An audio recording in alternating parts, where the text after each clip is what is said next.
Malvani police ठाण्याच्या detection टीमने शस्त्र विक्रीसाठी आलेल्या व्यक्तीला अटक करत मोठी कारवाई केली आहे। पोलिसांनी सापळा रचून या संशयिताला अटक केली असून त्याच्याकडून एक पिस्तूल आणि 4 जिवंत काडतुसे जप्त करण्यात आली आहे। ही कारवाई एपीआय दीपक हिंडे यांच्या नेतृत्वाखाली करण्यात आली। आम्हाला माहिती मिळाली होती की गोव्यातून एक इसम मुंबईत शस्त्रास्त्र विक्रीसाठी येणार आहे। त्यानुसार आमच्या पथकाने सापळा रचून त्यांना पकडलं, अशी माहिती एपीआय हिंडे यांनी दिली आहे। अटक करण्यात आलेल्या आरोपीचे नाव आरिफ इस्माईल शहा, राहणार रत्नागिरी असे असून त्याने गोव्यातून ही शस्त्रास्त्रे आणली होती। तो मालवणी परिसरात ही शस्त्रास्त्रे विकण्याच्या तयारीत होता। या कारवाईमुळे शस्त्रास्त्र तस्करीचा गंभीर प्रकार उघडकीस आला असून मालवणी पोलिसांनी या प्रकरणी गुन्हा दाखल केला आहे। पोलिसांकडून या प्रकरणाचा पुढील तपास सुरू असून आरोपीचे इतर साथीदार आहेत का याचा शोध घेतला जात आहे।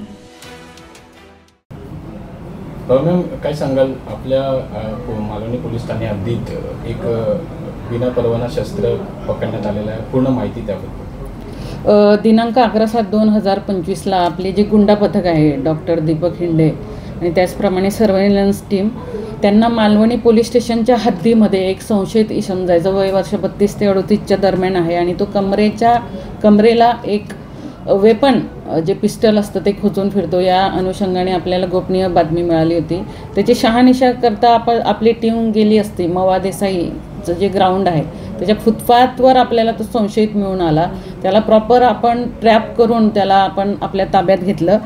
त्याला ताब्यात घेतल्यानंतर आपण 2 पंजांसमक्ष त्यांची ज्यावेळेस अंग झडती घेतली त्यावेळेस आपल्याला एक सिल्वर व काळ्या रंग असलेली एक बनावटी पिस्टल मिळून आलेलं होतं।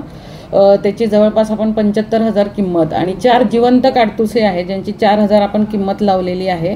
आणि अटक आरोपी जो आहे तो आरिफ इस्माईल शहा, वय वर्ष 35 आहे, तो राहणारा रत्नागिरीचा आहे।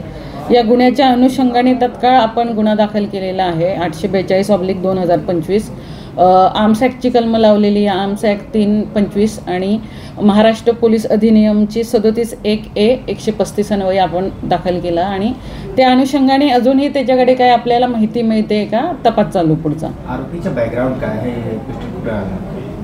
आरोपीचं जे बॅकग्राऊंड आहे तो राहणारा रत्नागिरीचा आहे आणि तो सध्या बोरिवलीला होता आणि तो मालवणी पोलीस स्टेशनच्या हद्दीमध्ये तो वेपन विकण्यासाठी आलेला होता। त्याच्यावर आणखी काही गुन्हे दाखल आहेत का या अनुषंगाने आपण आता पुढचा तपास करतो आहोत। यापूर्वी काही केस दर्ज आहे का आपल्याला? त्याचा आता पूर्व अभिलेख काढणं आपलं काम चालू आहे, असेल तर लगेच आपल्याला माहिती देतो।